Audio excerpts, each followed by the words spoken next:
Yep. Inside, I want to kill myself. We are on an 0-7 run over the last 2 days. After tonight was just complete bullshit. So that's how I'm going to start off this show. Horrible Sunday, 1-5. I don't even know what to tell you about that. I just don't want to do this anymore. I have never seen anything like this, man. With the slump continuing, 2 straight losses, not a good day at all. 0-4.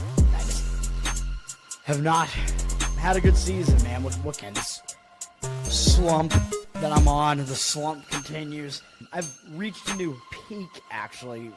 I'm gonna burn my Bruins hat, man. I don't know what is going on with the Bruins. March 8th, is that what it is? I don't even know. It's March 9th, I think. Who even knows, man? I don't know what day it is anymore. I don't even know what day it is anymore, man. Back with you after the worst day that I could possibly have. Back with you, as I always am. Until I die, at least. 0-2 yesterday, and yesterday did not go well for me. 0-5. The worst month that I've ever had in my 18 years doing this. I don't know what to even tell you about this anymore. Broke the slump yesterday as the slump discontinues. The slump continues. Somebody fucking kill me, please. I don't even know what I should do at this point other than potentially end it all. What's up, everybody? It's Toad back with you. Better Off Dead. No, Toadstool Sports, Sunday. December 7th. Thanks to everybody who was hanging out last night for the NFL show. Got 2 plays in the NFL today. I will reiterate those at the end of the show. You can go see my analysis on the show from last night or follow me on Instagram, Learn to Toad, and I'll put those up soon. We're going to have 7 plays today. I think I'm limiting myself to. I mean, there's a decent amount of college basketball today. I got 2 plays there. I'll talk about the big games as well. I'm going to have 2 NBA plays, even though there aren't that many games. I kind of like a few of them. There's one that I almost want to throw on the card, too, that I have off my card for now, but it's close. And then 1 NHL play, and I believe that will be it for the board today, or the card today. We went 7-7 yesterday, which was a slight loss. And depending on how you did it, you may have won or lost more, depending on which way you went. If you went with the, I'll talk about everything. Northwestern, that line went back down to like a pick'em. Like the late money came in against Northwestern, but I looked at like the percentages on, like at the end of the day, I just went through and I looked at all the percentages, like the site that I look at here pregame to see like cash versus ticket disparity, and like almost all of them were in line with my bets. Like the cash percentage was in line with mine, except one of the ones that I won, it actually wasn't. But I don't know, man. It's hard to read too much into these markets. So I just go with the situation, mostly in college basketball. But yeah, Northwestern, I mean, they were looking good in the middle of the game. They were winning for a decent portion of the game. They fell short, obviously. Duquesne was extremely frustrating because they were winning that game by a huge margin. Well, not huge, but they were definitely winning by more than double digits. Like they were winning by somewhere in the teens for a good stretch of that game. And I'm thinking, all right, we're gonna start the day potentially 2-0 here, and then Duquesne fell short of the number, man. They never fell behind, but they lost a huge lead, and then they were only up 6 late in the game. They wound up winning by 9, so they missed by a half point. And if that had won, we would have had a winning day. I mean, so it's like it's that thin. We were a half point away from having a winning day there with Duquesne. The opening number, I think you could have gotten a push on that one instead of the loss, but I never saw the 9. I didn't think there shouldn't have been a difference between 9 and 9.5. It just so happened the game landed 9. Not really typical of a basketball game. We got Nichols right. That felt good. Getting a win on an 0-7 team where the bet just looks like absolute insanity. Like, why would you do this? Well, we got that one right, and we did get North Carolina A&T right as well. So starting to win some stuff back on the day. We lost on Fresno, unfortunately. They were, I don't know, they weren't that far off from covering that number. I think they lost by like 26 or something, but they took the loss. Ohio was a winner for us, I believe, still in college basketball here. They got the win and cover. I think they won by double digits, if I remember correctly. Texas Southern, unfortunately, took the loss. They were winning the game outright for a while early, and they were hanging within that number into the second half, and then they wound up losing by, I think, double digits. But they seemed like they had shots to cover that game late in the game and kind of fell apart. New Orleans was just dead right away. They were never going to cover that as a favorite. I think they lost outright. That was just a horrible performance there. And then we did get the cover with Cal Baptist. So I think it was a 4-5 college basketball day, which obviously I'm not happy about that. But Cal Baptist finished it off with a cover there. They fell behind by a decent margin, but they were able to get back within that number. I think they lost by 4 or so. We got the win in hockey on Montreal. That was a win. I think it actually wound up going into overtime, or they won late. It was a close game, but they won. And then I'm going to talk about it again today, but I think the Tampa Bay loss was kind of bullshit, man. I mean, they were losing that game 1-0 for like the whole game, and they won every metric in that game, basically. They had more shots, more hits, they almost won, like, I think 60% of the face-offs. I don't know what happened in that game. It was just, they were up against Sorokin, I think, and he played a bunch of games in a row. He was just out of his mind in the game. There's nothing else. You can't stop a goaltender. Like, you're going to lose the game when you have a goaltender that's just on fire and just stopping every shot you throw at him. There's nothing you could do. Like, Tampa Bay, they were the better team in the game. They outplayed the Islanders in the game. And the final score was 2-0, but there was an empty net goal at the end. It was 1-0 for most of the game.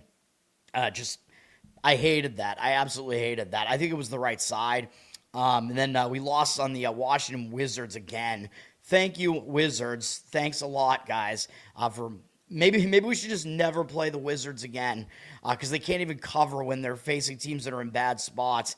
We did get an outright win with the Sacramento Kings. So a little bit of, I always say, in a case where you have an NBA like single-digit underdog there, I recommend putting like 10% of the bet on the money line, so you get that extra money line cash there. That would have happened if you did that with Sacramento, so that was a win. And then we got the outright win with Indiana in the Big Ten Championship as well. Very low-scoring game. I don't think Ohio State was ever covering in the game, so it was a wire-to-wire Indiana cover. Very low-scoring game, and Indiana got the win outright. So, yeah, we'll take that, obviously. And then we'll move on to today. And we have a bunch of plays today, so we're going to get into it here. I'm going to have to edit all my banners. Dude, I'm not going to be able to get used to this. Like, I throw all the banners in. Like, I add them really quickly, and then I always forget that. Well, I don't always forget because they just changed this, but I've mentioned it on every show since they've changed this. StreamYard, they put a timer on all the banners now. It's just ridiculous. Oh, my God. What is even happening here? Oh, that's one of my plays. Hang on. I apologize, man. This is just like, I'm trying to get the timer off on all these. StreamYard is actually like, it's all messed up right now. Like I'm like trying to edit the banners and it's all hidden right now. Hold on. Save, stop it. Oh my God. Yeah, this is just getting ridiculous. All right. I almost have this ready because I just hate the timer where I'm talking about the game and then the banner goes off. We don't have anybody in the chat right now anyway, though. So, all right, we're good. Let's do it. Let's get into it. All right. We got college basketball here. I'm not going to talk about every game, obviously. We do have a game at noon, one of the military academy games, Air Force and Navy. Really not a whole lot to say here. I mean, Air Force is traveling to the Baltimore area, which seems like kind of a difficult travel spot for Air Force here. I was going to say it's their first true road game. It isn't. They had one other true road game. They lost to Belmont by double digits. Navy is the better team here, and they're in a more familiar environment here, staying at home. They're up to a 10.5-point favorite. I mean, if you forced me to give an opinion on it, I would probably lay it with Navy, but the total's pretty low at 134, so I'm not really too keen on that. At 1 p.m. on ESPN2, we do have one pretty big game, which is the basketball edition of the Border War between Missouri and Kansas. Big game, two big conference teams here. The game is in Kansas City, which is a neutral site game, sort of midway between the two schools.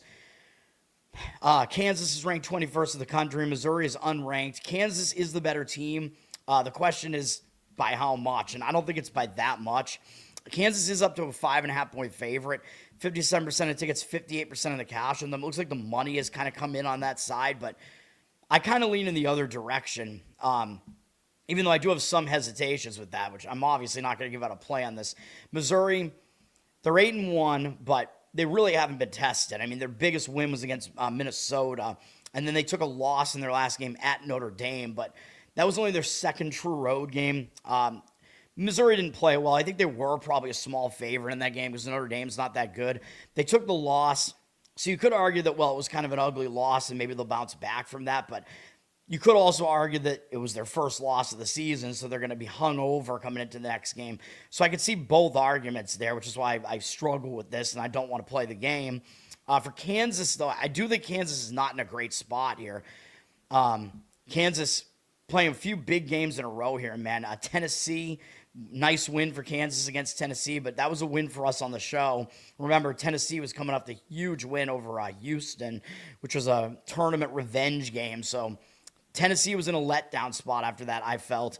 Kansas got the win, and then Kansas played close against UConn in their most recent game as well. So they're coming off some real battles. Yes, Kansas is definitely the more battle-tested team by far. They've played the more difficult schedule, and they are the better team. But the spot, to me, it doesn't set up that great for them on the spot.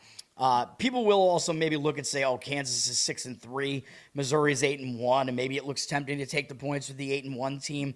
In this case, I would lean to taking the points with Missouri, though. Just, again, I think the situational setup is actually a little bit better, just because Kansas is coming off a string of big games in a row. But I don't really have much of a feel for that game. Central Connecticut and Northeastern caught my eye a little bit, because Central Connecticut played okay against Seton Hall. Against a Big East team that seems to be on the way back up a little bit. Central Connecticut covered, I think, for us on the show by like a half point or 1.5 points or whatever. Now they got to go up to Northeastern. Now, for Northeastern, I actually think they're in a better, more focused spot here because they just took a pretty ugly loss at Holy Cross. Northeastern was coming off of a bigger game against Wake Forest. And they beat Duquesne the game before that, which was a nice win for Northeastern. So Northeastern was in a bad spot, and Holy Cross, I think, got up for the game against a bigger Massachusetts school as like the little brother there. So I do think it's a bounce-back spot for Northeastern. Maybe a little bit of a concern. They have Syracuse next, which is a big game, but that's not for 13 days. So I'm not too concerned about that. So I would look towards Northeastern here after Central Connecticut played a physical defense, a slow-down Seton Hall team, and Northeastern is coming off a real ugly loss. So, yeah, and it looks very strange to see a 3-5 Northeastern team laying 3.5 to a 5-3 Central Connecticut team. But the odds makers are telling you Northeastern is actually the better team. I wouldn't really disagree, or well, the slightly better team, I guess, because they're getting home court as well. They're a 3.5-point favorite, like I said. Not much movement on the line there. It is a low total, 139. Central Connecticut gets in a lot of low-scoring games, but yeah, I mean, my opinion would be Northeastern in that one, laying the points. And again, it looks weird to do that with a team with a worse record, but Northeastern is in the better conference, although we haven't started conference play yet. All right. Impure, what's up, man? Divine Liturgy. You're going to church? What? I thought this was church for everybody over here. Thank you, sir. What's going on, man? Thanks for popping in. UTSA and number 12, Alabama. I don't really want to jump in on this game, but I do think Alabama is in sort of a sandwich spot. And you could really argue that, basically it involves their entire schedule. Like one end of the sandwich is their last 7 games, basically, where they played power conference teams, except for Gonzaga. But Gonzaga's a blue blood, so they count as well. Alabama's faced all big opponents up until this game against UTSA. So I kind of expect Alabama to just come in and go through the motions here. They're coming off a good win against Clemson. Alabama does have to turn around and play Arizona in 6 days. It's going to be a huge game and probably a very fast-paced game. So Alabama does not really want to, I don't think they want to overexert themselves against a UTSA team that they can basically beat blindfolded. UTSA is coming in off a real horrendous-looking loss to South Alabama, 82-58. And even if South Alabama is the better of those two teams, nobody wants to lose 82-58, man. And maybe UTSA was looking ahead a little bit here too. So I would expect more focus from UTSA, although they've not been really battle tested yet. But again, this is going to be a big game for them. And for Alabama, it's going to be a somewhat meaningless game for them. Alabama's laying 34 points. It is a very high total of 169.5 because Alabama, you know what they're going to do. They're going to speed the game up. I just think that they don't really have reason to really go full throttle and speeding the game up. So I don't think they cover this number, 34. I would take the points with UTSA. Obviously, Alabama could just get in, get out, win by 20, like by putting in no effort at all. So I think it might be one of those types of games. St. Mary's at Davidson is kind of a weird spot for St. Mary's. St. Mary's just took their first loss of the season, so that could hang them over potentially here. This is going to be their first true road game of the season as well, so kind of a double whammy as far as the scheduling spot for St. Mary's. And maybe it's even a little worse than that because they have Boise next, and that's going to be probably a bigger game to them than Davidson is. So a lot of things working against St. Mary's here where it's almost a sandwich spot. I mean, the only thing that maybe gives me a little bit of hesitation on the fate of St. Mary's here is that loss to Vanderbilt was really ugly. It was a blowout. But still, everything else looks like a really bad spot here. Davidson has been really good at home, too. They're 5-0 at home, although they just really haven't been tested yet. So that is also the concern with Davidson, is that the best opponent they faced, which was Utah State, absolutely smoked them. And St. Mary's is very, very good as well. They don't play the same style as Utah State, though. Like, St. Mary's is not typically going to put up 90-plus points against you because they play really slow. Utah State plays really fast, but still, I mean, I can't quite get there with it. I lean to Davidson in this one. The money looks like it's disagreeing and coming in on St. Mary's. 62% of tickets, 94% of the cash on them, and they're up to a 9.5-point favorite.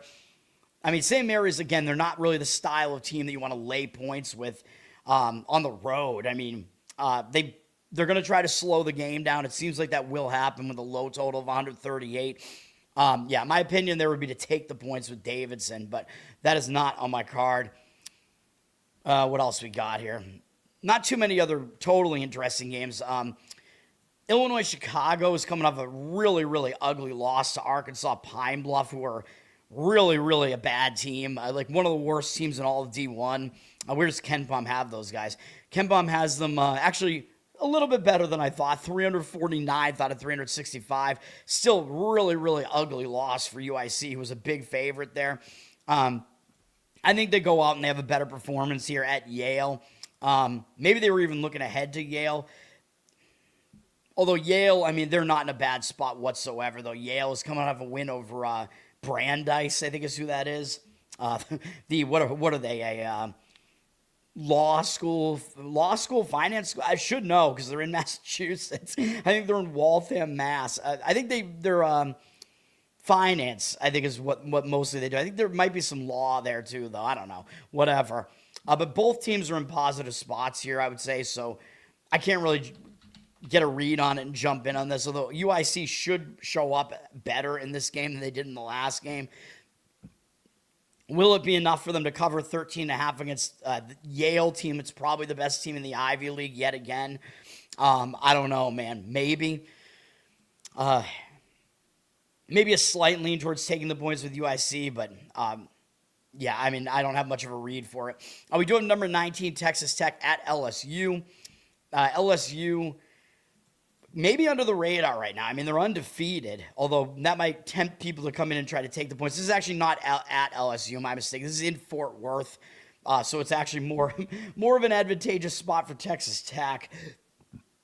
More of a semi-home spot, perhaps, for Texas Tech here. Although Texas Tech, the fans are probably all still celebrating the Big 12 football victory yesterday, which I was wrong about. I mean, BYU was hanging in that game early, and then it just totally fell apart. BYU, I mean, they should not be in the playoff, man. We'll see what happens later today, but I can give my college football playoff predictions at the end of this. Why don't I do that at the end of the show as well? I don't think it'll be too long of a show, but this is a good game. Texas Tech and LSU basketball. LSU, they're just not really tested yet, man. I mean, their best win is, I guess, their most recent one where they had to go on the road to BC, and they showed something by going up there and still winning the game in their first true road game. I know BC is not that good, but they're still an ACC team. That was a pretty good win. Texas Tech, certainly more battle-tested, though. But Texas Tech is coming off a pretty bad performance against Wyoming, where maybe Texas Tech was just looking ahead to this. I don't know. I mean, I think they almost got caught in that game. They were a huge favorite, and they only won by 4. So it looks like a positive spot for Texas Tech here in this game against LSU, and they are the better team. So, and they're in Texas, so I'm not really going to disagree with the Texas side here. Or Texas Tech, excuse me. They're up to a 6-point favorite. 50% of tickets, 55% of the cash on LSU. But, I mean, LSU just hasn't shown anything yet. Texas Tech, though, you could argue that they have not stepped up well in class. I mean, they lost to Illinois, although it was very close, and lost to Purdue. They did beat Wake Forest, although barely. But that's not really a great resume so far for Texas Tech. So there is that argument that could be made there. All right, first best bet is coming up right now. And we're getting into the... you know me, man. I mean, I try to handicap all 365 whatever teams here, so there are going to be some weird conferences that people don't typically look at here, and this is one of those. We're going to lay 5.5 with UT Martin in this game, Tennessee Martin. This line is going up because it seems like the money agrees with me. It's up from 4.5 to 6 now. I mean, probably I would still lay it, get the best number that you can. I mean, the total's not too high in this game in the 140s, but I'm still doing this. This is against Alabama State. Even though Alabama State, I mean, they've been pretty impressive for a SWAC team, but they're coming off a ridiculous performance. So they went to New Mexico into the pit, and I think maybe New Mexico just didn't totally show up in this game. And New Mexico was, I think, more than a 20-point favorite in this game, and Alabama State could have won this game outright. And playing at the pit, I mean, it's not easy, man. It's in high elevation, and it's an underground arena. It's a pretty crazy spot. New Mexico has a pretty significant home court edge usually, and Alabama State was winning almost the entire game, and they were winning by double digits late in the game. I believe it was double digits. Yeah, they were winning by 11 with like 10 minutes to go, lost the lead, got it back, and they were still maintaining the lead until the final 3 minutes of the game when it was tied, and then they just didn't have enough left in the tank, I guess. It fell just short. Unbelievable performance from Alabama State in that game, and now they're coming off of that and having to come back to Tennessee. And to make matters worse, they got to turn around and play Missouri in 4 days, and then they play Cincinnati, Memphis, and Mississippi State. So you want to talk about a sandwich spot, a down spot in the schedule. This looks like it would be it, man, for Alabama State.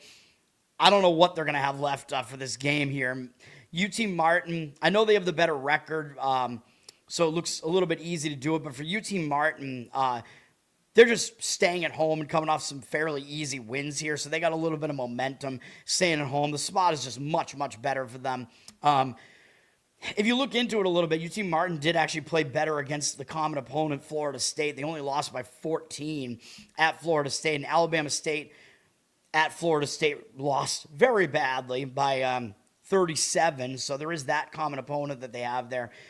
Although, yeah, Alabama State, I guess you could argue they're a little bit more battle-tested because they did play Colorado, whatever. They got run out of the building in that game, too. I mean, this resume is just not impressive for Alabama State. Their best win easily is the game against UAB, and you know that was a monster game for Alabama State there, too, because UAB is one of the bigger brothers in Alabama to them, so they definitely got up for that game and pulled off the upset, but I don't think it's going to happen in this one, man. It's going to be UT Martin. They are the better team. Ken Bum has UT Martin. I mean, neither of these teams are that good. I know he has them high in the luck index, but we're still going to go with them. UT Martin, he has sort of like a mid-range defense, which isn't too bad. Overall, I mean, in D1, so that's not that bad. He does have Alabama State as the lesser team. Does have them lower in the luck index, meaning they've underperformed a little bit, and they have the stronger strength of schedule, but they also play a little bit faster, and their defense is way, way worse. So UT Martin has a significant defensive edge in this game. And UT Martin is going to also try to slow the game down. And their offenses are not that significantly different, although UT Martin's is a little bit worse. But UT Martin will also try to slow the game down here. And I know I don't love laying points with a slow-down team, but Alabama State doesn't want to go as slow. And for a basketball game, I mean, this is not a huge number to lay. So hopefully we get it in that one. Let's keep it going, man. I don't know if I want to talk about too many of these other games here, but I mean, if anybody else is in the chat and they want me to talk about some game that I haven't, I will do so. Let's go to my final best bet here. Bring up the graphic yet again. This next one, I mean, people are going to look at this and think that there's only one way to look at this game. And I'm going to go in the opposite direction. I'm going to take the points with San Francisco against Mississippi State at 4.5. I mean, people are going to look at this and think, this is insane. Like, how can you have an SEC team only laying 4.5 points to a West Coast Conference team?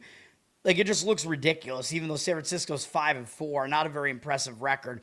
Mississippi State at 4-4, but I will tell you, San Francisco is not that bad. Ken Pom, I think, has them cracking his top 100 or at least close to that. They're a competitive team, man. Like, definitely. They're going to be one of the better teams in the WCC here. And Mississippi State, they look like they're down this year, man. Ken Pom has them in like the 70-something range overall, which is a step down from where they were the last few years. Even though they are an SEC team, they seem to be on the way down a little bit, even though they still have Chris Jans as their coach and whatever. But I like San Francisco here. The money is coming in that way. 50% of tickets, 83% of the cash on the Dons. For San Francisco, I mean, they face a fairly difficult schedule so far. I mean, they had a 6-point loss on the road at Memphis, which is a good sign, by the way, because this game is not a true road game, but the fact that they were really competitive in a true road game against Memphis, that's a good sign. I think Memphis is, maybe comparable to Mississippi State as far as how good each one of those teams is. Memphis is not that good, but neither is Mississippi State. So that's a good sign. Now, this game is like a semi-home game for Mississippi State. This is not in Starkville. It's in Tupelo, the home of Elvis and the Elvis impersonators. And there's a crazy Netflix documentary, Kings of Tupelo, I think is what it's called, that involves two Elvis impersonator brothers, and like one like was cheating on the other with the same woman, one woman was cheating on one with the other. I mean, is what I mean to say. Oh my God, that sounded crazy. But then one of them is like this conspiracy theorist who's like getting involved in all this. Like, he's basically like contacting all these government officials because he's saying that these local hospitals are involved in like stealing organs and trading organs. And I actually don't even think he's wrong about that, but he comes off as like a kook basically, and everybody thinks he's an idiot. And then I guess like Ricin got sent to like a bunch of politicians, including Obama, I think, during his presidency. And this Elvis impersonator guy got accused, like I think he got charged with all those crimes, and he didn't actually do it. Go watch. I mean, it's really ridiculous, man. You can go watch it. I mean, it's one of the more ridiculous documentaries I've seen. I think it's like 3 episodes. But anyway, this game is in Tupelo. But for San Francisco, I mean, look at the run that they just made, man. They beat Minnesota, pretty good win there. Then they lost to Colorado by 10, lost to Nevada, and this was in some neutral site. This is out in California, I guess. So they were still in their home state there for those, yeah. But difficult games there. And then coming off that tournament that they were in there, I think they just came up flat, man. They were at home against North Alabama. San Francisco was a big favorite in this game against North Alabama, and they lost the game outright. I just think it was a bad spot, man. I mean, they had that game sandwiched in between that Acrisure event that they were in, that tournament that they were in, and then they had this game up next against Mississippi State. I think it was a major flat spot for San Francisco, and that's what happened in the game.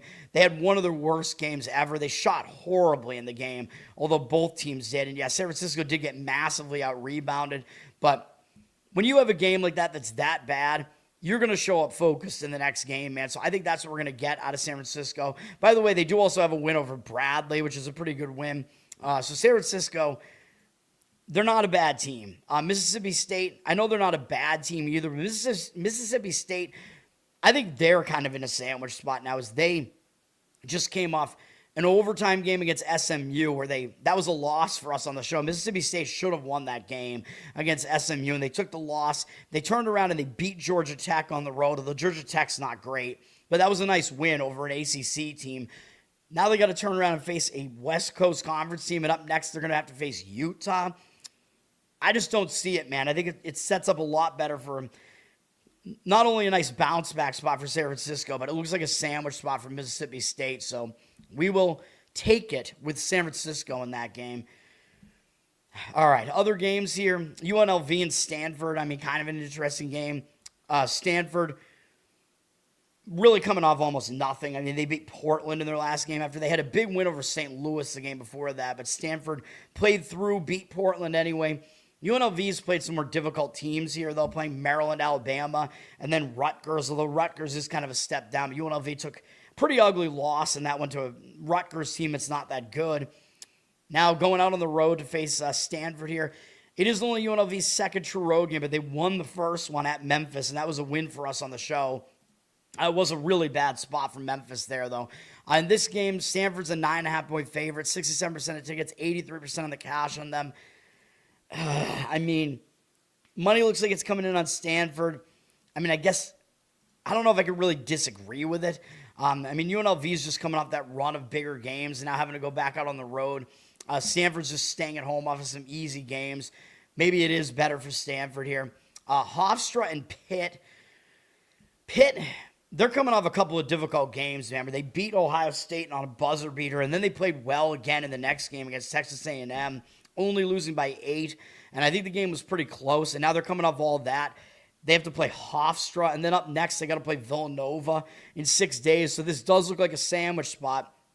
So I'd start looking to maybe want to play Hofstra here.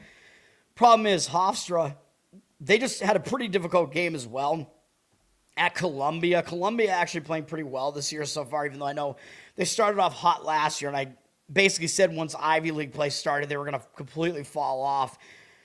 I'm not sure that's the case this year. I think Columbia might be a little bit better than that this year, but Hofstra, they were an underdog on the road there at Columbia, and they took them to within 2 points and lost a win streak on that.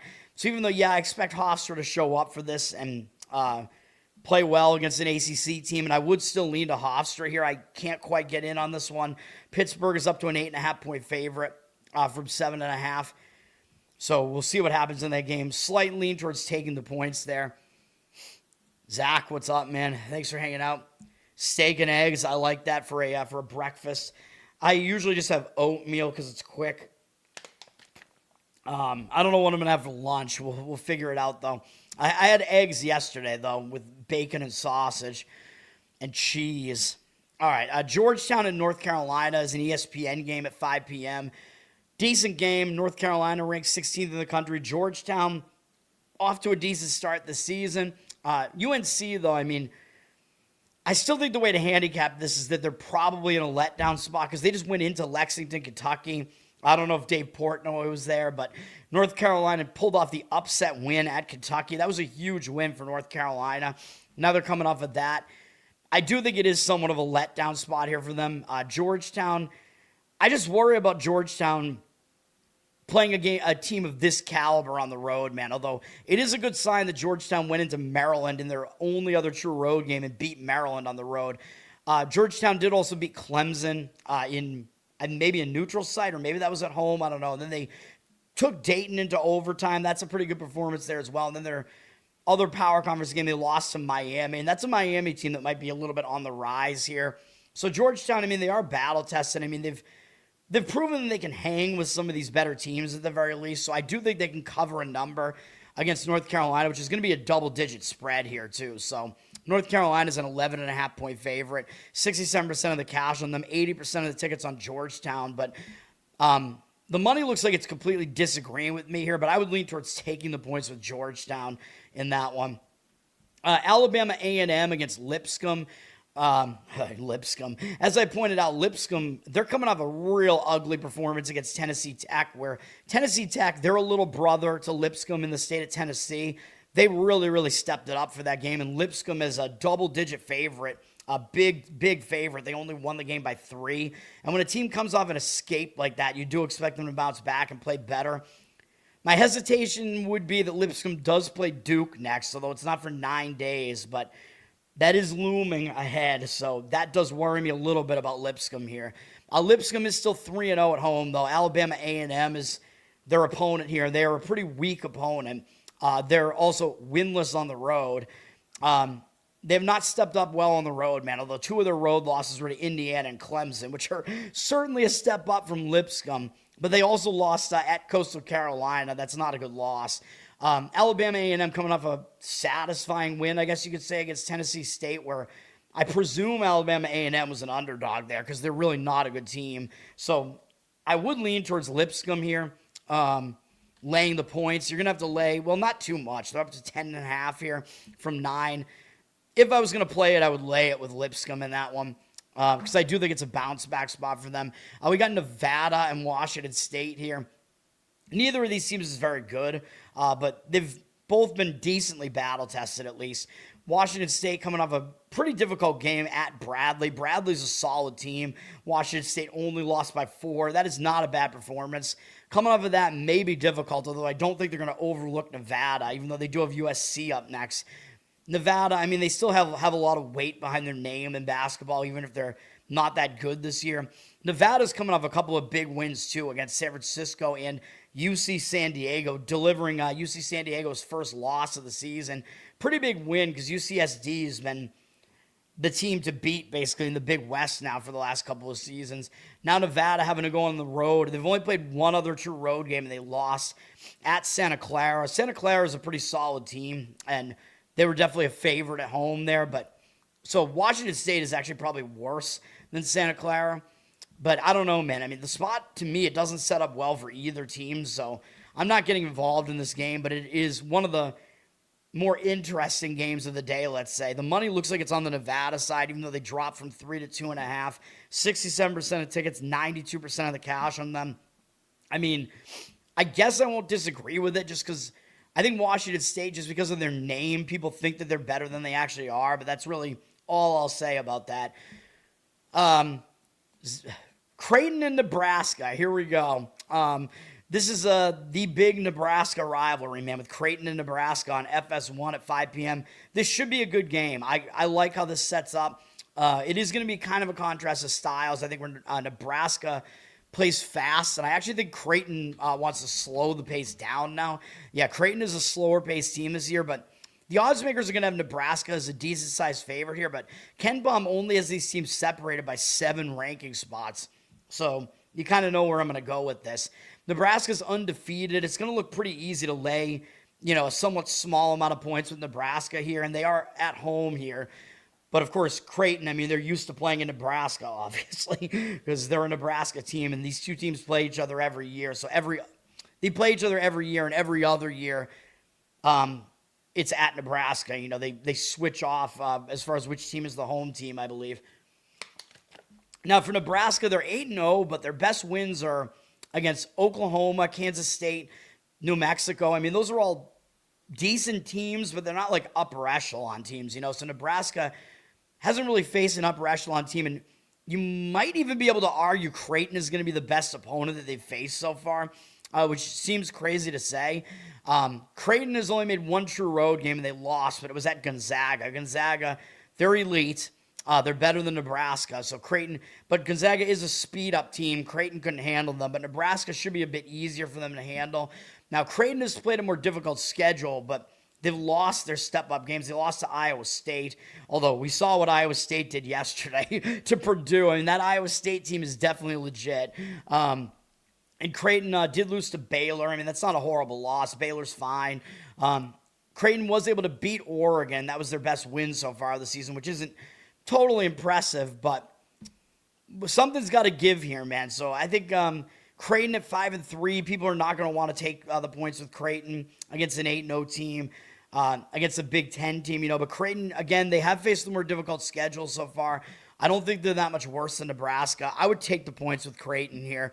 64% of the tickets are on Nebraska. They're up to a 6-point favorite, and 67% of the cash on Creighton. I think that's a decent amount of points. I think the opening number at 4 was actually more appropriate in this game. Like, Nebraska's just slightly better, and then you give them the home court. 6 points, I think, is a bit too high. So, yeah, I would take it with Creighton if I was going to play that. What I didn't realize that is hilarious is that Green Bay, their coach is Doug Gottlieb, who I just remember Doug Gottlieb being like in the studio as one of the analysts, and now he's coaching Green Bay and throwing chairs. He's pulling the Bobby Knight, baby. I don't know. Do we have video of this? I don't know. Let me see. Gottlieb tosses chair. Can we see it? Let me see. Oh yeah, we can. Let's do it. I don't think the audio will come through though on this because I don't have it in my tab. I can bring it up in my tab if you want me to. Hold on. Actually, yeah, let me do it. Let's have some fun here. I can bring it up in a Chrome tab here and share it. Let me see here. But that means I have to unshare this. Hang on. Share screen. No, wait. I want to share tab. I'm going to all this extra for you, man. Yeah, share Chrome tab. Gottlieb tosses chair. Let's see if this works. Is this going to work? Let me see. You guys can let me know if you can hear it, but yeah.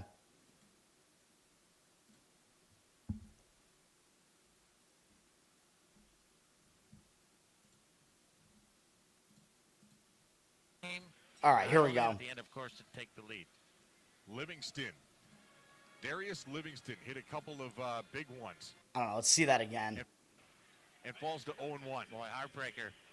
Well, young team, got to learn how to win, got to learn how to close them out. Oh, they didn't show it on the video? What? They must. Oh, there it is. Oh, you could barely see it. Oh, man.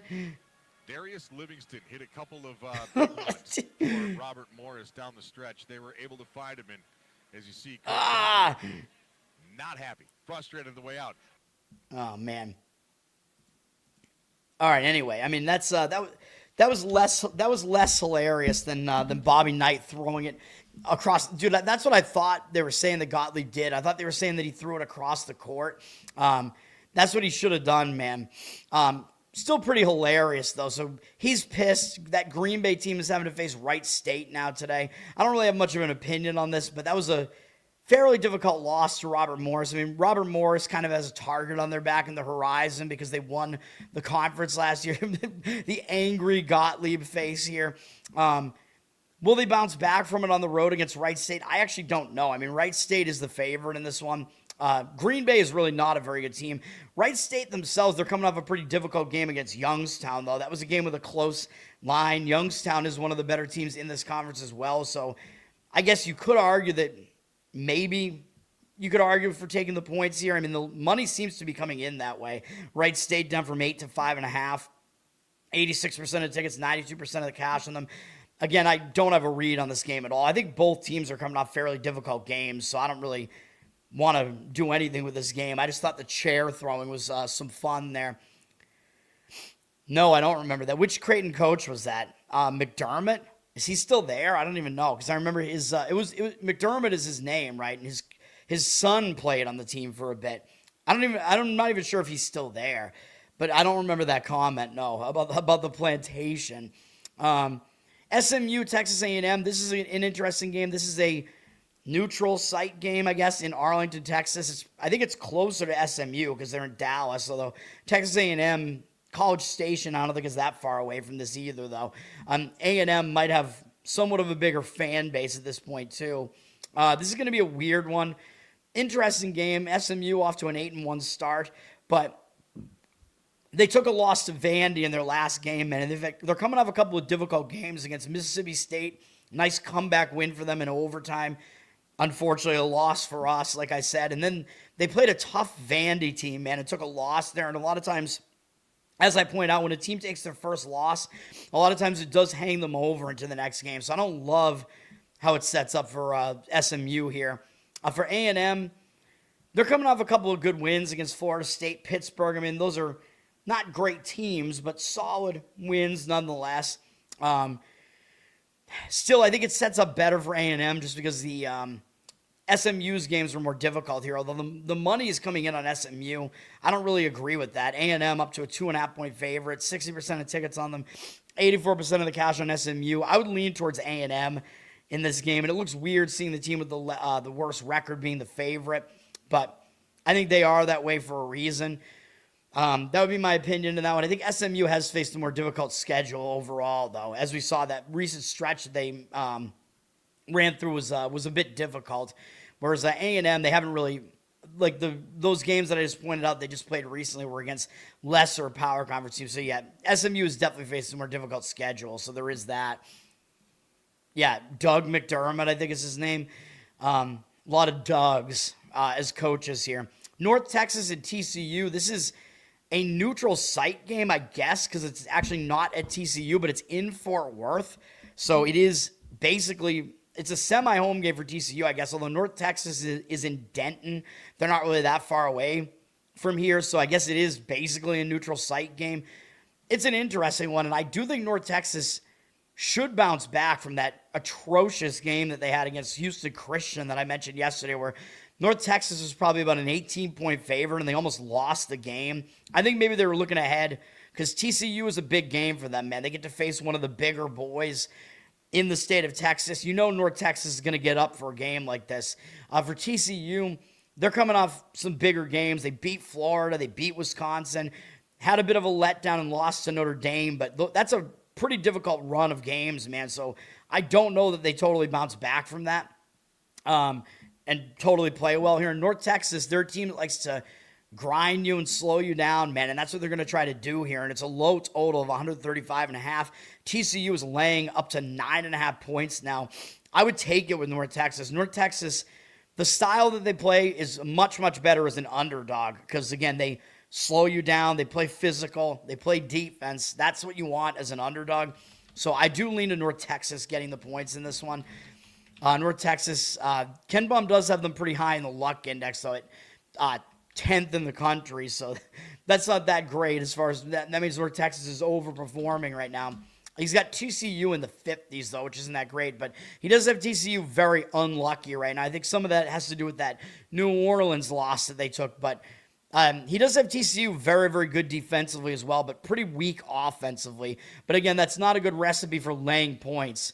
So TCU, I mean, they're not a team that is built to really cover numbers like this. So this is expected to be a low-scoring defensive game. Both teams are better defensively than offensively, so taking the points does make sense. And I think that's about it. I mean, Gonzaga's hosting North Florida. I mean, Gonzaga is so good that they're a 44-point favorite in this game at home. I mean, it's just ridiculous. I mean, I don't think, or 46.5 now, sorry. I mean, I don't think I would lay that. 67% of tickets, 82% of the cash with them, but it's like, where's the incentive for Gonzaga to actually win by that margin? I mean, I don't think it's there, although if they do happen to do it, maybe they will, but Gonzaga's coming off just a ridiculously satisfying win against Kentucky. That was an unbelievable win. And I told you I liked Gonzaga because their loss to Michigan was so embarrassing, even though Michigan's good, losing by 40 points. You had to know Gonzaga was going to bounce back. And this game against Kentucky, by the way, was not at Kentucky. It was actually in Nashville. So Kentucky, Kentucky had a bigger fan base at that game, but Gonzaga still absolutely destroyed them. So I think Gonzaga could be in a bit of a letdown here coming back home. They do have UCLA up next, which is a bigger game. So I certainly would not lay the points. I mean, am I jumping out of my seat to take points here with North Florida? Not really. But I just don't see Gonzaga having that much of a reason to really go all out in this game to cover a 46.5 point spread. I don't know why they would. So I would take the points if I was going to play that game. All right, let's go to NHL here. We have a lot of NHL games for Sunday.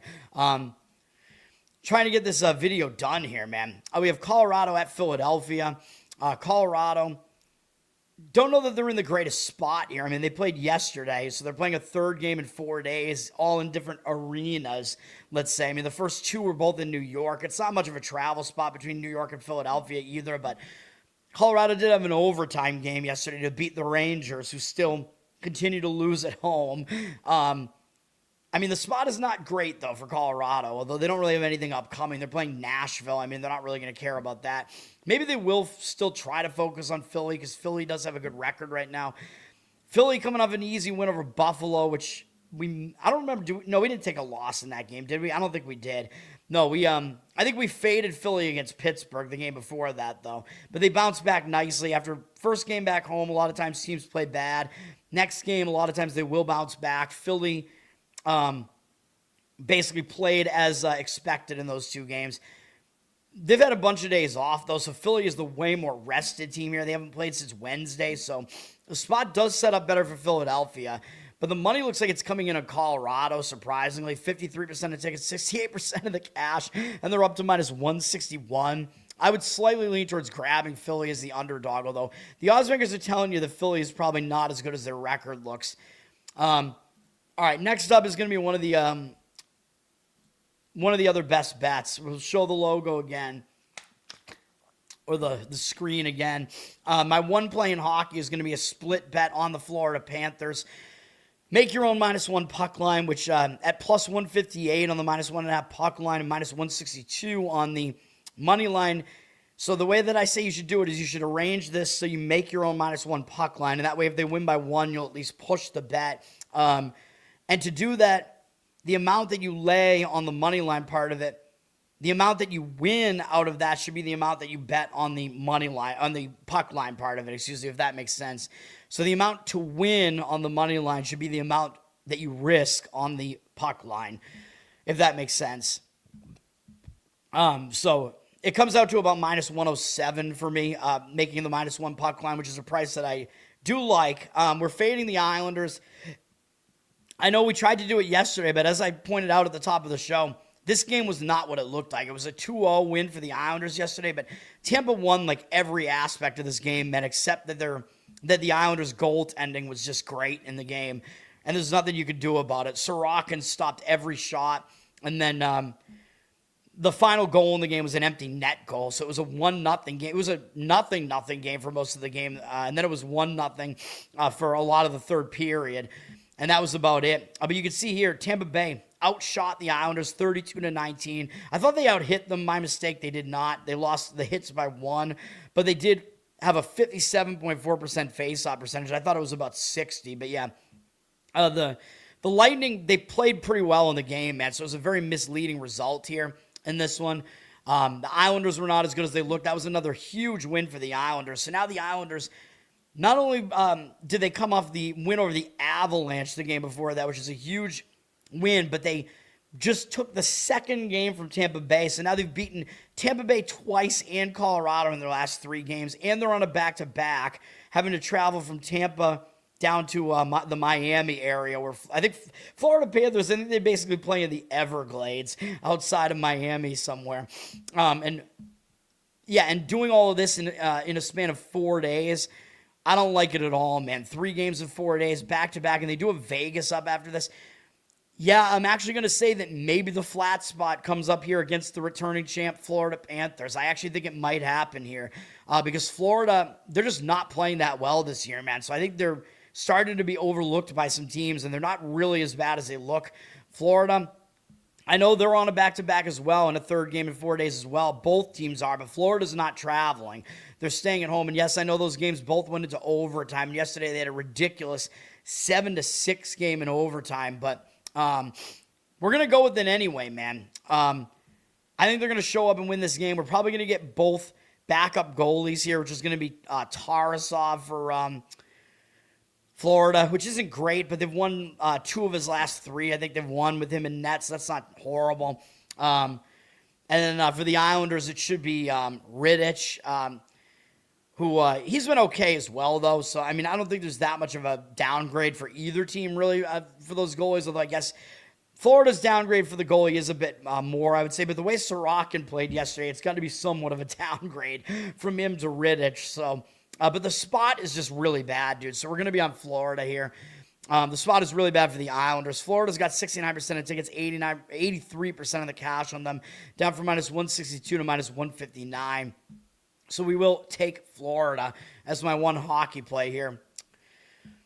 San Jose at Carolina. Don't have much to say about this. Carolina's a huge favorite here. Carolina did just beat Nashville, but that's not a huge win. Don't really have anything surrounding this. It is a back-to-back, though, for Carolina. They played yesterday, but they're staying at home.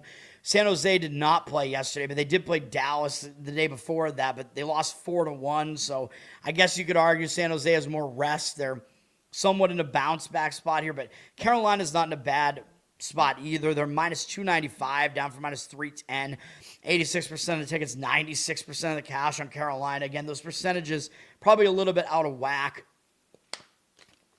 Again, I think because this site tracks a lot of the more professional books. So what you're seeing there, I think, is a lot of the professional money. But I mean, I don't know, man. I mean, I would not lay a price like that with Carolina, though, here. So I don't want to touch the game at all.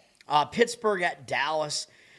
Pittsburgh still with this good-looking record, but as the odds will suggest in this game, Dallas is definitely the better team. Pittsburgh is coming off a huge win over Tampa Bay as well, and they've had 2 days off, but when you're coming off a massive win like that, I don't think having days off is really that good because you kind of just sit around thinking about that win. Sure, they should show up for a game against Dallas, but I kind of worry about like what's Pittsburgh going to have left in the tank here.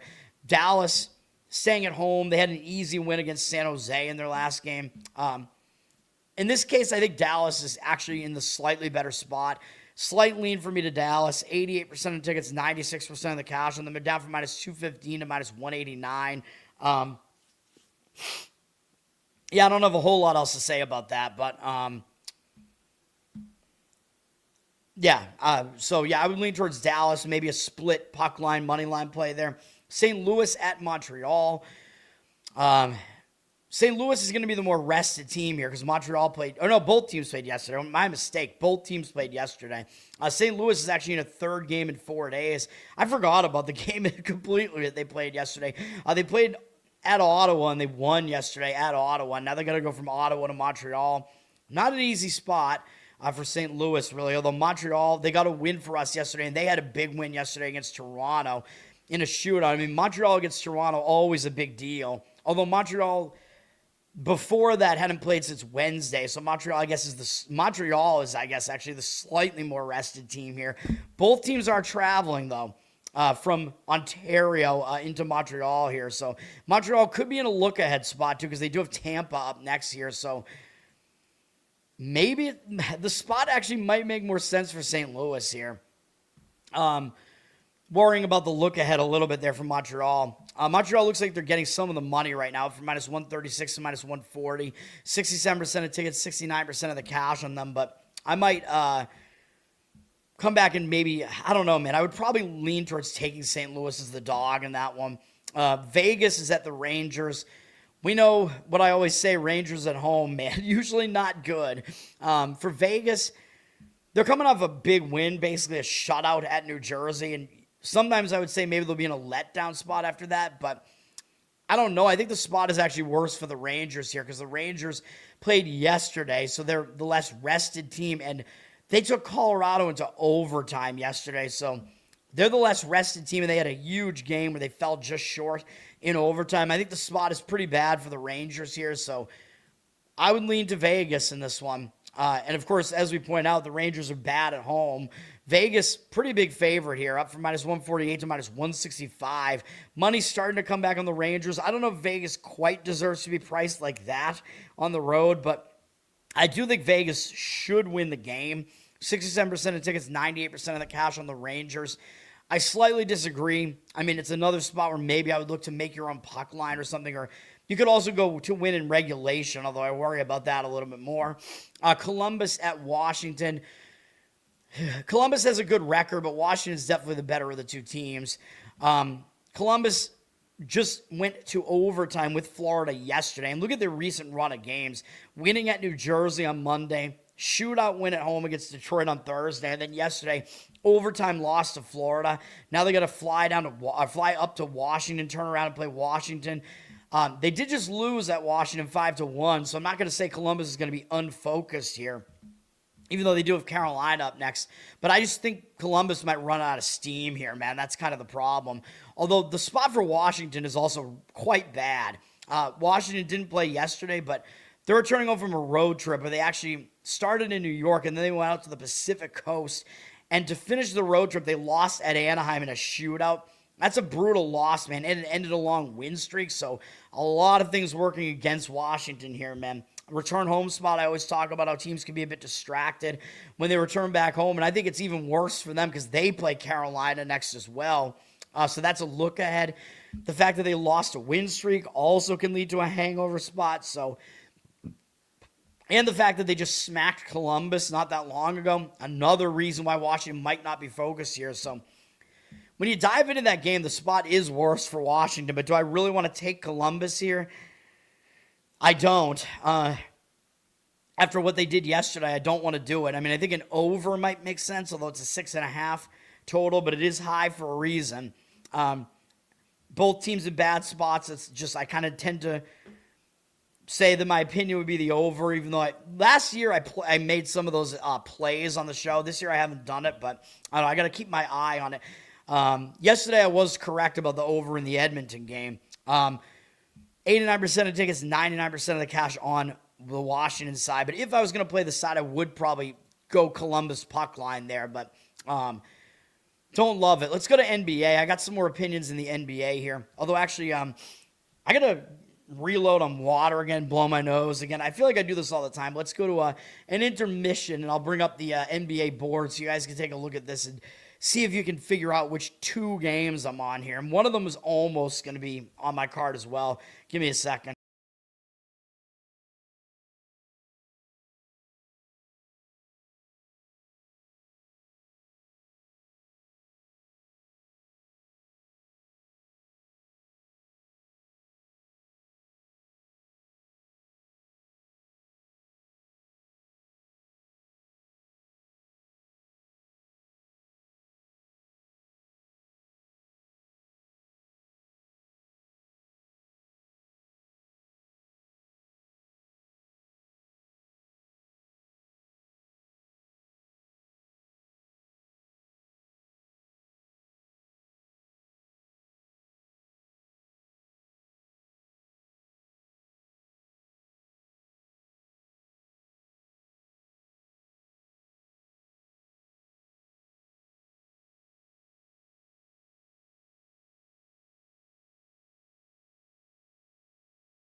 All right.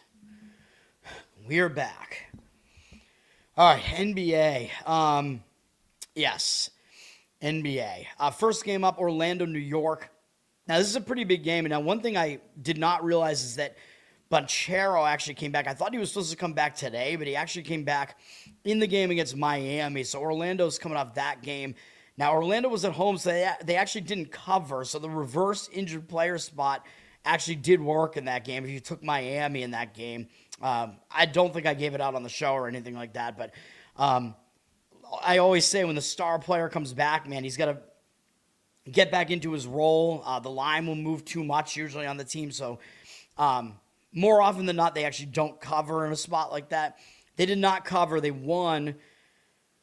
But now this is the second game with Banchero back. So usually that second game with your star player back, you do play better. This is going to be a big game for both teams, though. And Orlando is coming off a big win against Miami, and now they're having to go travel up to New York for a single game. They did beat New York in Orlando by double digits on November 22nd without Banchero.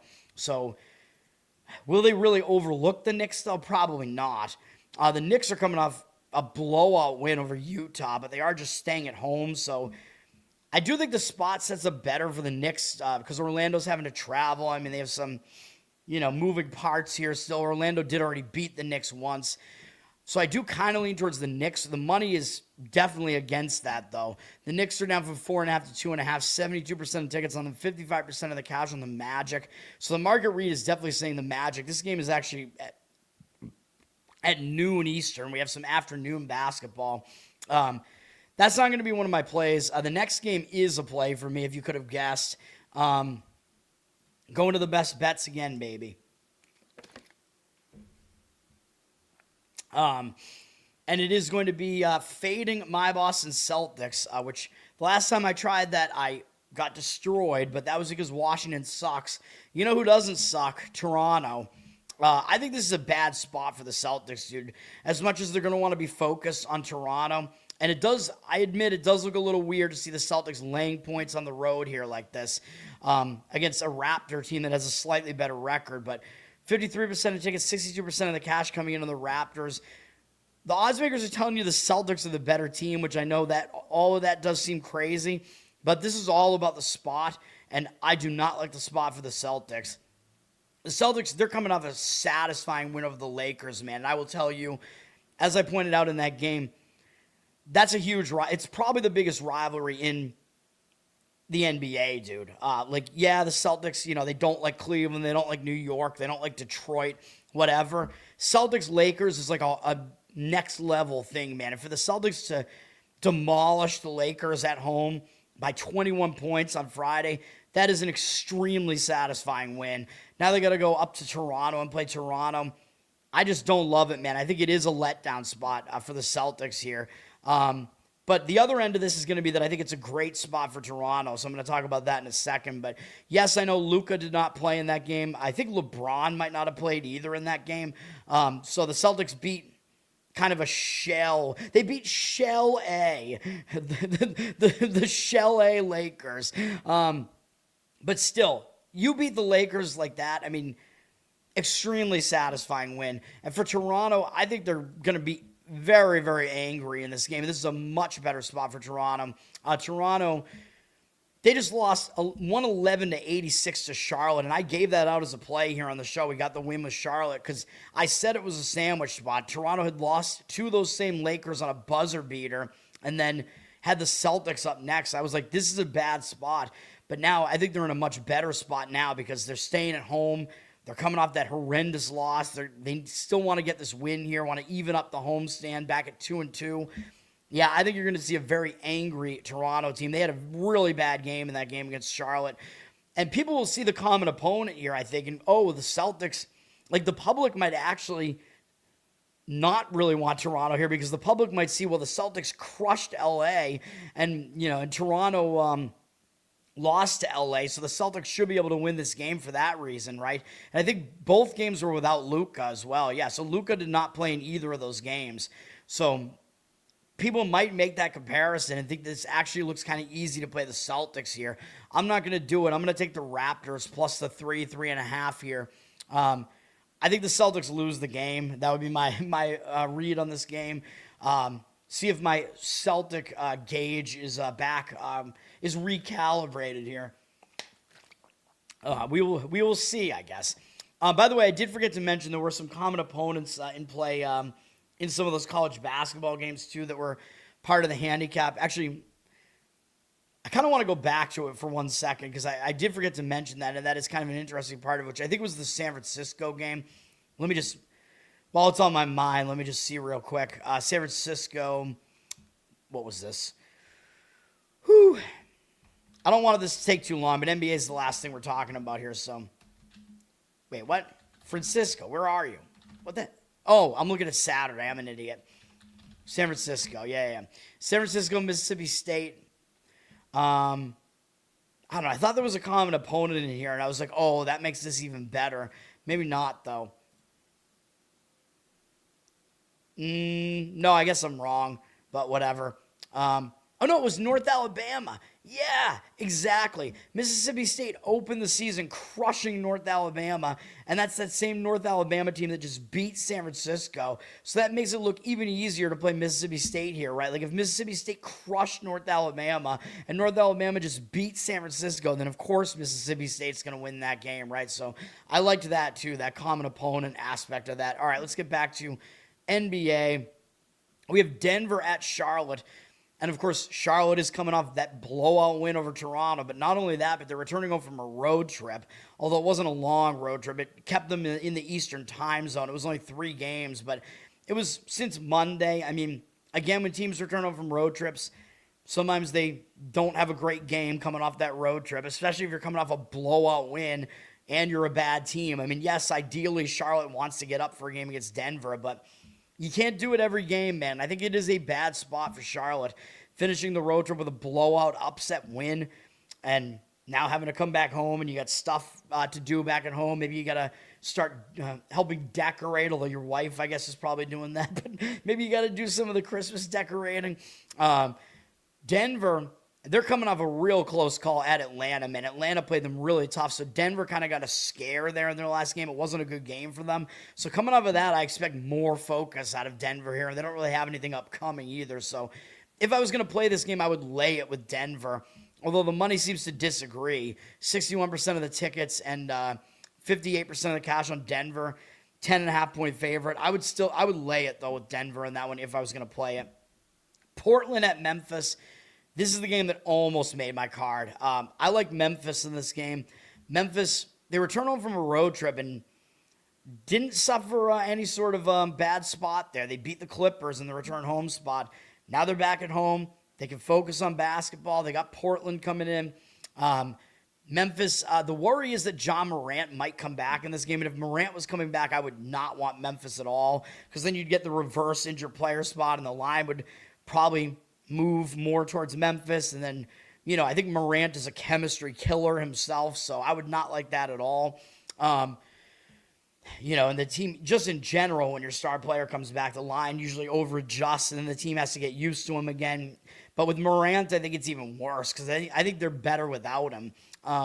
But he's not coming back. He's doubtful for this game, I believe, so I don't believe he's coming back. So you want to make sure of that, though. If you're going to play Memphis here, I would not do it if Morant is coming back. I would do it only if he's not coming back.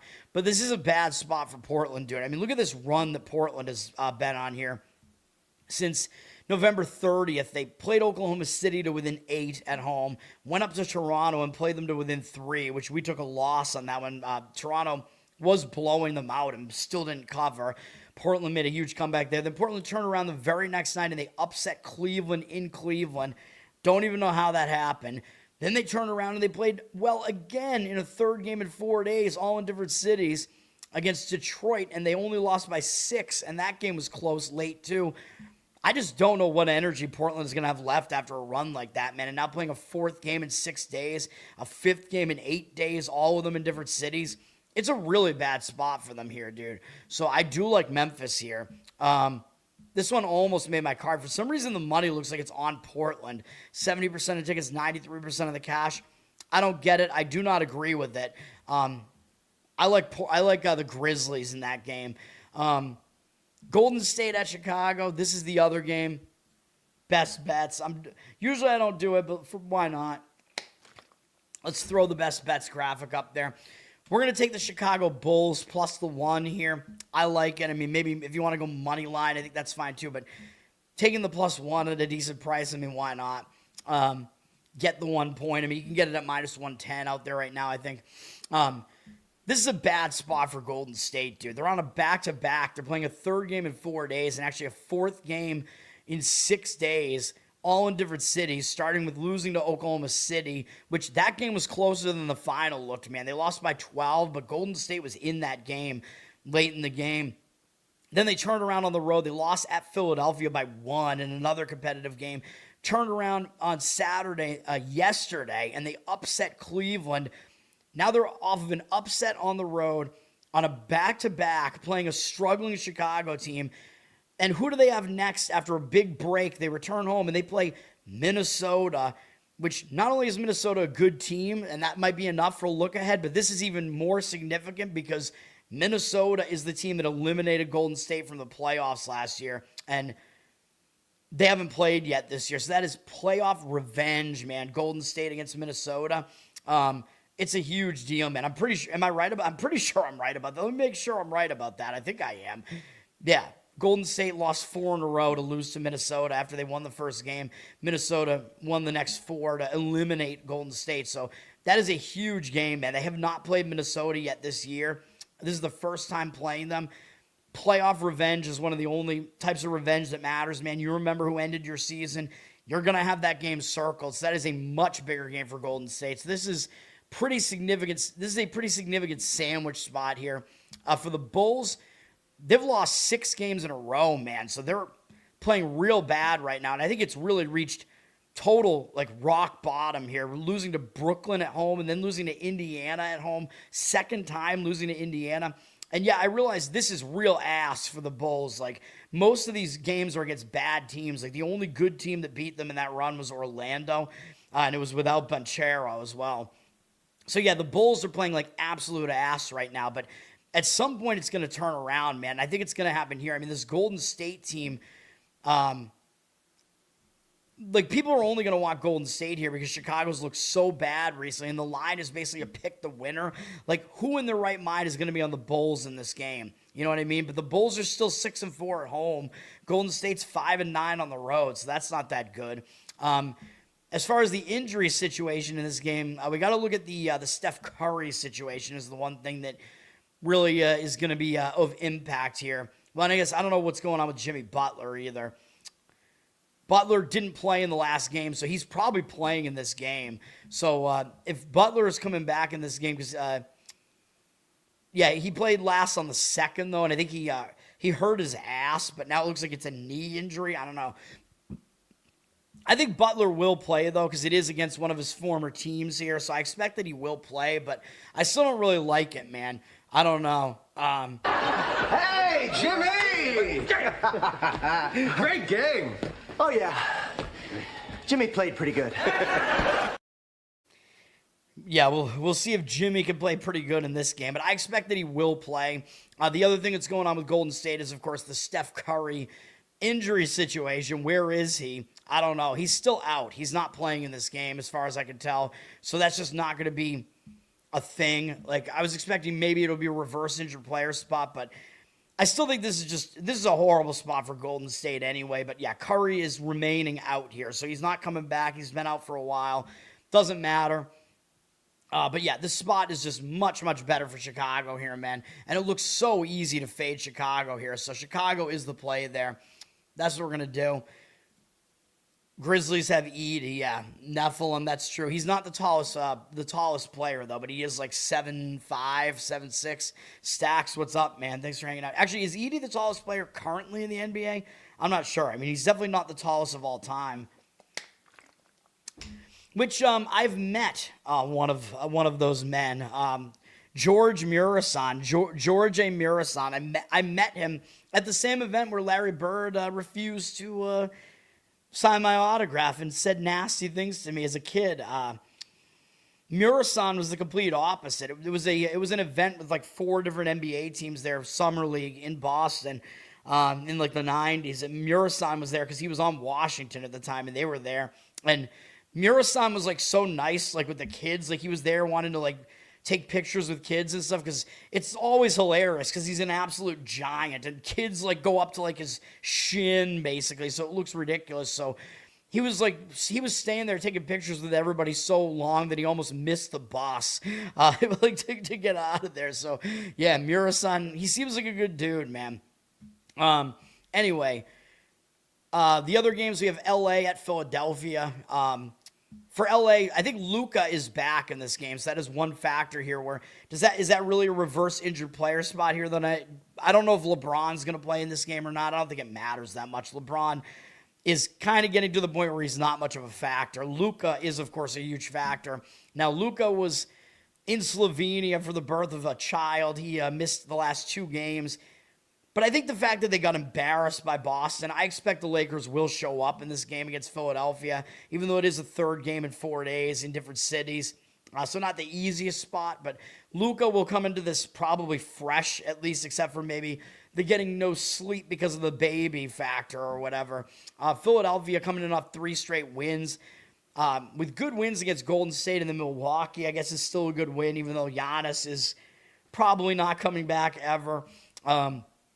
So, yeah, I don't know. I think the spot does set up a little bit better for LA. With Philly, you always have to see who's even playing for them. Paul George, game-time decision. Embiid, game-time decision. Oubre still out. Again, that's basically the case all the time. So, I guess keep an eye on the injury reports into tonight, I guess, to see what's happening. But I would probably lean towards laying it with the Lakers. 4.5 on the road. 78% of tickets, 85% of the cash on them. But I don't love the game by any means, so I'm staying away. And there is still the chance that, the reverse injured player spot, the reverse father spot. Well, that is actually a thing, right? The fade the baby is a thing in the UFC. Like when a fighter just had a baby, you want to fade that fighter.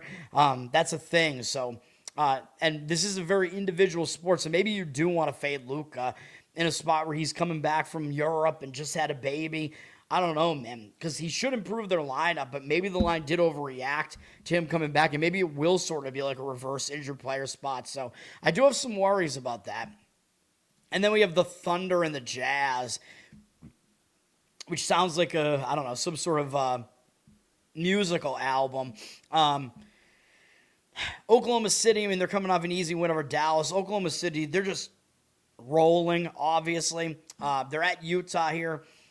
Not an easy spot, really. I mean, Utah, high elevation. It's not an easy place to play. Utah coming off a real embarrassing loss to the Knicks, but they are returning over from a road trip, so they're having to come back from the East Coast, although they were only away Thursday and Friday, but it is still a return home spot nonetheless. I mean, they're not going to overlook OKC, though. And the last time OKC came in here, they beat Utah 144-112, so they totally embarrassed them. So I do expect Utah to be focused.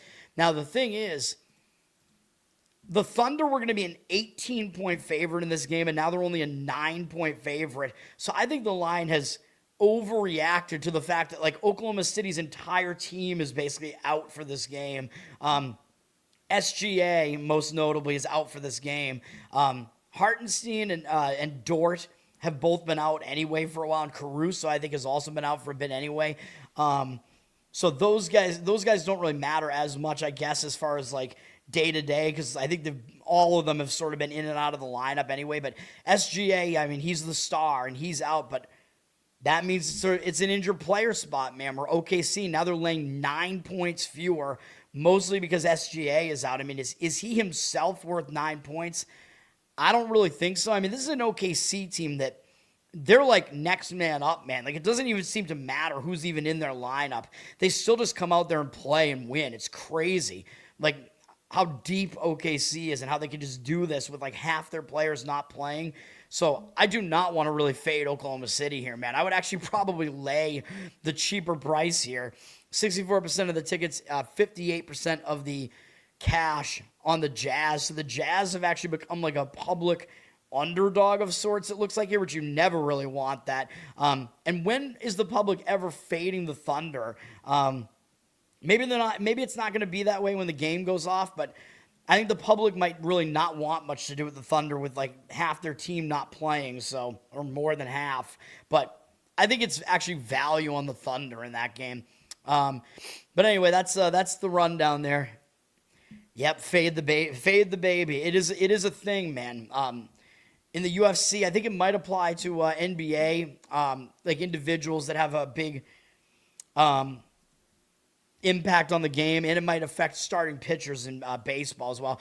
All right, the final reader. Oh yeah, well I'll give out my my plays one more time for NFL again at the end of the show. But looking at the market read real quick, as far as like what is the market saying? The market for the cash percentage is still saying the Vikings, which is good for me because that's one of my plays.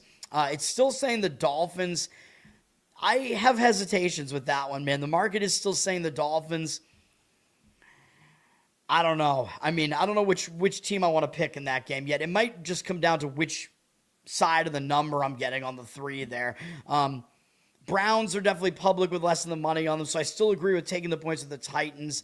The money on the Steelers-Ravens game is saying to take the points with the Steelers. I mean, I see arguments both ways in that game, man. I mean, difficult call in that one. It's still a very, like I said last night, it's a very difficult call.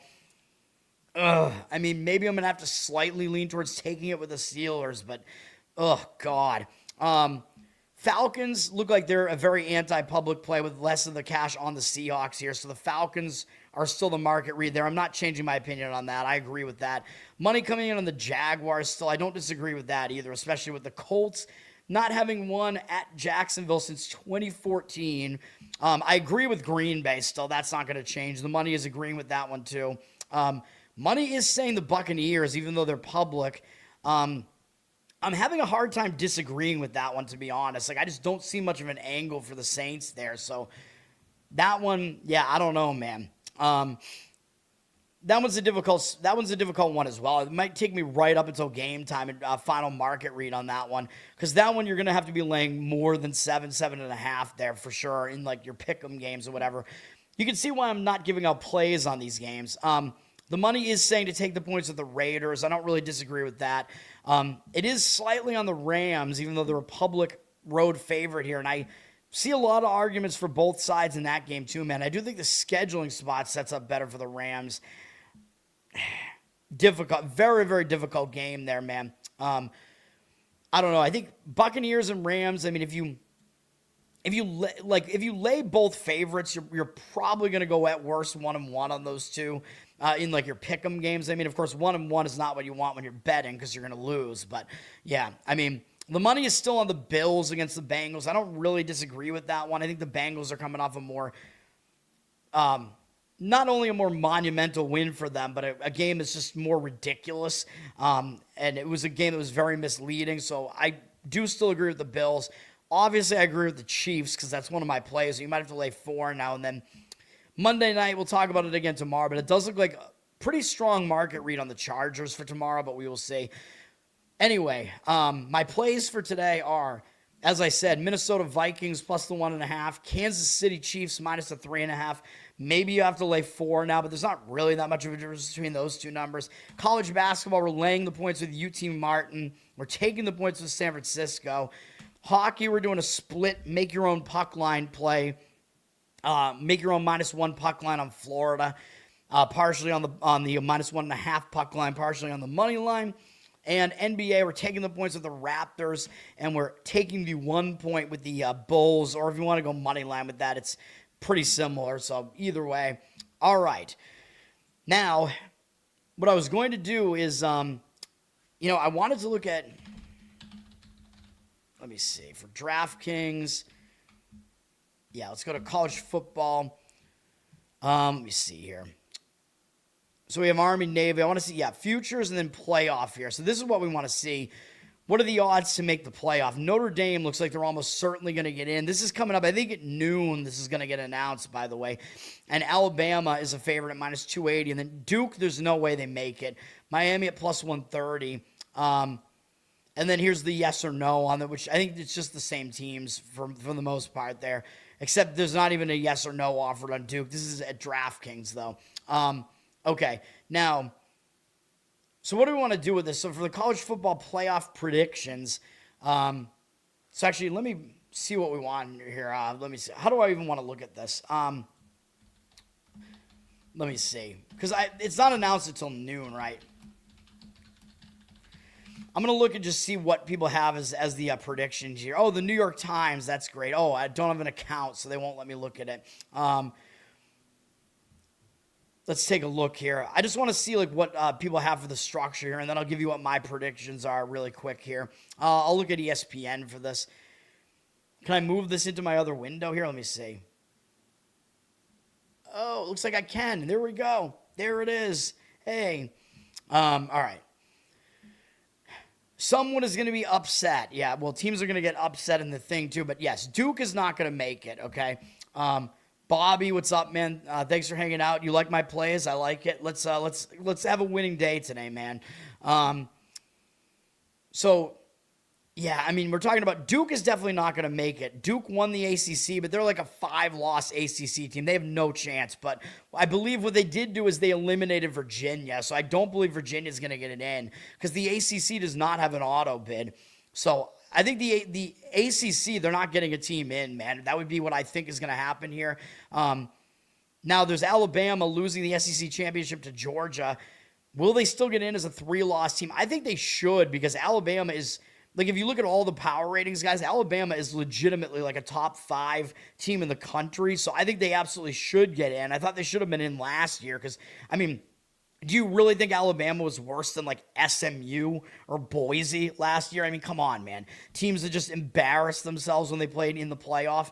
But that's the way the playoff works, man, is that the G5, whatever you call it, like the non-power teams, like they get one team in, like the best team according to these guys that don't know what they're talking about, gets in. So one of these teams from one of the lesser conferences is going to get into the playoff.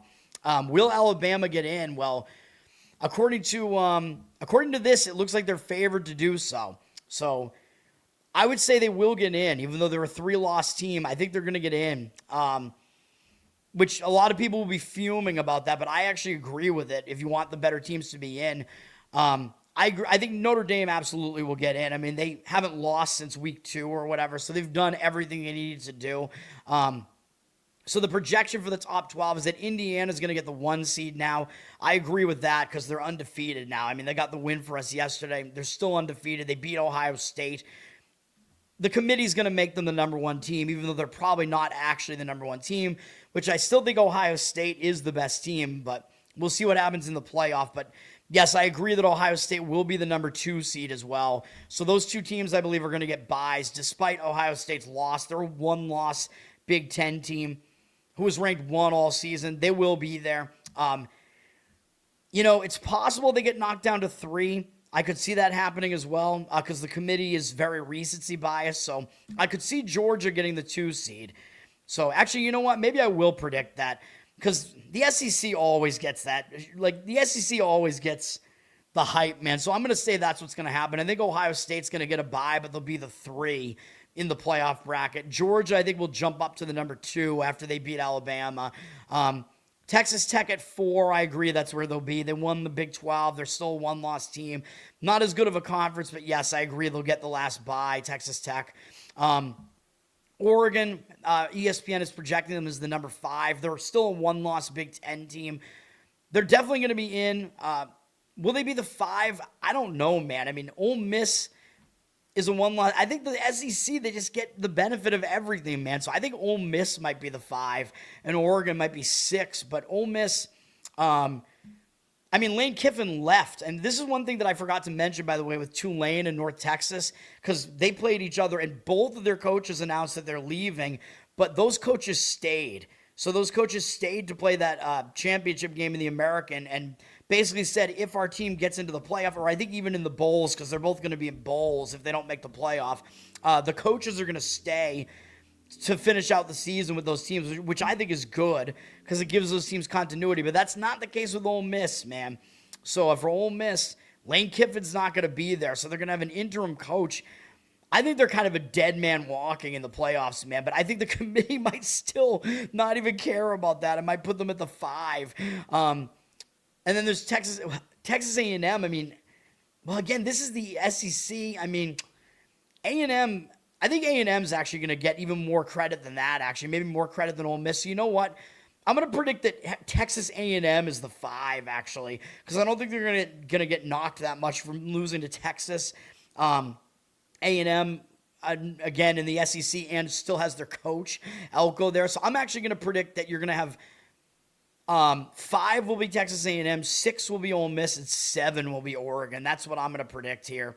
ESPN has Oklahoma as the 8th team. I think they will be in. 8, seems about right. Again, they're an SEC team. So Notre Dame in as the 9. Yeah, I think I agree with that. I think Notre Dame's going to be in there. But Notre Dame's going to be a real threat to make a run in this thing, man. They're good. And yes, I believe they will get in. I think the 9 is probably where they'll be. I think they'll be ahead of Alabama. I do agree with Alabama being 10. I think Alabama still gets in as the 10. Actually, hold on a minute. Wait a minute. What?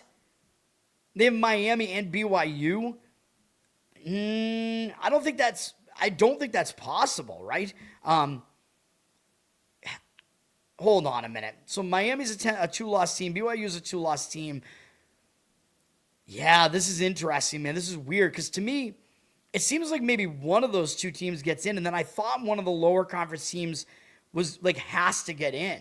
So I don't know what ESPN is doing here. They don't have any of the lower conference teams in. So I think either Tulane or James Madison has to get in, I think, based on the rules. So I think the 12 seed is going to be one of them, and it's probably going to be James Madison. It should. They're better than Tulane. I know Tulane just beat North Florida, but I think James Madison, they're like a 1-loss team. I believe they've done everything they needed to do. I think their 1 loss was to some good team, too. So I expect James Madison will actually get in as the 12 seed. That would be my guess. And I think Miami gets bounced, and then I guess that means BYU, I guess, still gets in as the 11. Is that right? But no, I think because Alabama being at 3 losses, and people are saying, because the odds on DraftKings are only listing these 4 teams to make the college football playoff, that means some of these other teams are already definitively in. So I think that So I actually think that Notre Dame will be the number 10. Alabama will be the number 11. And I think BYU might actually be the number 9. Like, I don't think BYU is going to get docked that much for losing to Texas Tech. So that would be what I think is going to happen here, but we'll see. Because, yeah, now that I think about it, because who else would there be that might get in? That seems to be it. I think Miami doesn't get in. I mean, the ACC sucks. So, yeah, that would be what I think. And then this guy projected all the other bowl matchups here, too. We're going to have fun with these bowl names, as we always do. But that's going to do it, man. Some insight there. We'll see what happens with the playoff bracket. I will do a bracket special. I don't think I'm going to actually do a bowl special because, like, you don't even know what's, like, some of these bowls are going to, like, be, right? Like, you can't really, I know a lot of guys try to jump in and get, like, like a lot of guys will bet the line, like, right when it comes out and try to beat where the market is going to go. But the bowls are so hard to predict that I just don't think you can even do that anymore. Because with the NIL and the transfers, you have no idea who's going to opt out of these bowl games. So I think you have to kind of wait as information comes out and then decide if you're going to play the game or not. I really think that's kind of the only way. But I will do a bracket special at the very least, because at least that is much more predictable, where you know every team is going to show up with motivation. So that's going to do it. I appreciate it, guys. Thanks for hanging out as usual. Peace out for now. I'll decide when I want to do the bracket special. Maybe tonight, maybe tomorrow. Learn to Toad on Twitter. Learn to Toad on Instagram. Check me out. Check everything out. Obviously, I'll subscribe to the channel here. Let's boost this thing. Give me good comments. Listen on audio. Give me good reviews on audio. That helps me out as well. That's on iTunes or Apple and Spotify. Covered in Uke is my ukulele channel on YouTube. Patreon.com/LearnToToad. There's some bonus Uke stuff there. Losercast, the new comedy panel podcast that I'm on with Leighton, Tyler, and some other dudes. That's every Tuesday night. Should be on the Losercast YouTube channel this week, at least for the live version of it. I think the episode 1 is on Outlawed Thoughts still, Leighton's channel. And also later today, this afternoon, the first episode of the greatest Giants podcast, New York Giants podcast that ever exists, The G Spot with me and Ben Weir. That will be happening, I believe, today as well. So be on the lookout for that. I don't know where it's going to be. I'm assuming he has a YouTube channel for it or whatever, because this is his baby. So I don't know. We'll see what happens with that. But that's going to do it. I'll be back possibly tonight for a bracket special, but I might wind up doing it tomorrow. We'll see. But at the very least, probably tomorrow. As long as I'm still alive, tomorrow morning I will be here for the Monday morning show as usual. And Monday morning quarterback. Peace out, guys. Pinsy, yep, thanks for hanging out. Peace, guys.